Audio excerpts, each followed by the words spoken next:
On New Year's Eve, I don't care about who's kissing who when the clock strikes 12. All I want to know is what's everybody putting in their mouths?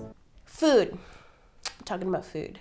Around the world, different cultures celebrate the new year in so many delicious and interesting ways, and I found a lot of common themes from one country to another.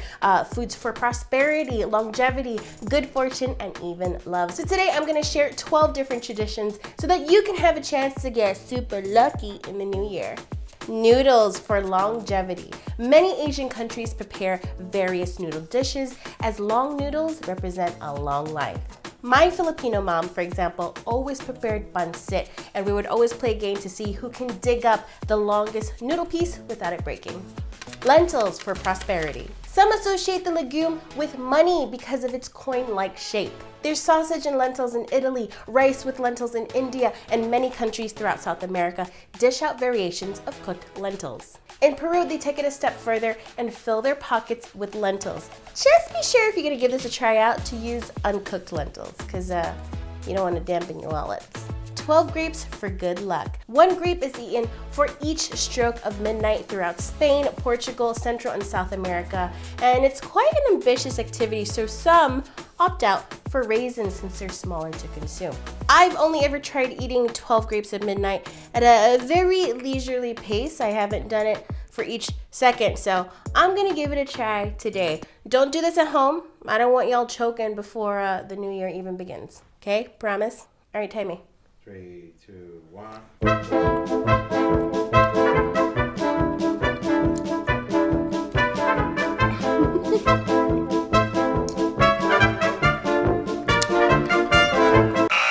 That was 7. 7's a lucky number.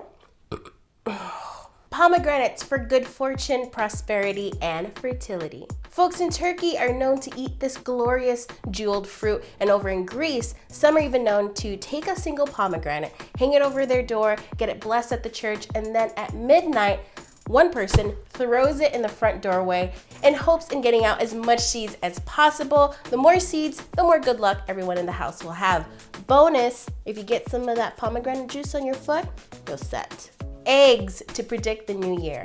In El Salvador, some like to practice a tradition of cracking an egg into a glass of water. Then everyone puts their glass by the windowsill. In the morning, everyone looks at their egg to predict what the new year will bring them based on its shape. Mine looks like an egg. So I guess my year's gonna be excellent. Dumplings and egg rolls for prosperity. In China, dumplings are eaten for the Chinese New Year because they resemble ingots, which is an old form of currency. And in the Philippines, they get down with fried lumpia because these golden little nuggets look like golden bars. Ka-ching, ka-ching. Black-eyed peas for good fortune. A tradition in the American South is to eat black-eyed peas on the first day of the year. And when eaten with collard greens, greens equals money, it makes the dish super duper lucky. Ring-shaped cakes represent the year coming to a full circle. Some Eastern European countries eat things like donuts, cookies, and bagels. In Bulgaria, some eat banitsa, which is a phyllo dough cake that's filled with different things like cheese and eggs and sometimes small fortunes. Corn for love. In Belarus, there's a tradition where a pile of corn kernels is placed in front of each unmarried woman. Then a rooster is released, and then whoever's pile it approaches first, that person will be the first one to marry that year. Okay, ladies, are you ready? Let's see who's gonna get the cock! Rice pudding for good fortune.